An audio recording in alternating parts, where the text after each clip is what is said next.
राजर्षी छत्रपती शाहू स्मारक भवन ही केवळ इमारत नाही तर शाहू विचारांच्या लोकजागृतीचे एक महत्त्वाचं केंद्र आहे।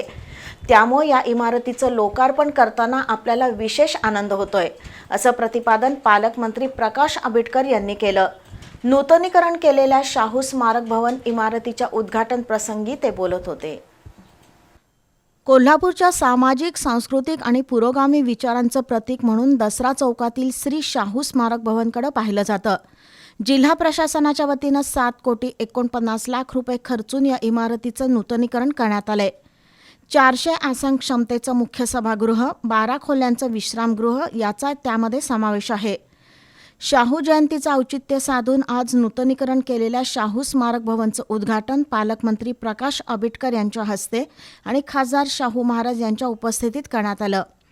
ही वास्तू केवळ इमारत नाही तर राजर्षी शाहूंच्या विचारांचा प्रसार करणारं केंद्र ठरेल, असं नामदार प्रकाश आंबेडकर म्हणाले। यावेळी महापौर रूपाराणी निकम, आमदार अशोक माने, जिल्हाधिकारी डॉक्टर विजय राठोड, आयुक्त राजेंद्र भारुड, मुख्य कार्यकारी अधिकारी जॅस्मिन, उपमहापौर अक्षय जरग यांच्यासह मान्यवर उपस्थित होते। नव्यानं बनवलेल्या शाहू स्मारक भवनमध्ये आकर्षक आसन व्यवस्थेसह अत्याधुनिक ध्वनी प्रकाश योजना उपलब्ध केली आहे। तसंच नव्यानं बाल्कनी बनवण्यात आली असून सभागृहाच्या मागील बाजूस 12 खोल्यांचं विश्रामगृह बनवण्यात आलं आहे।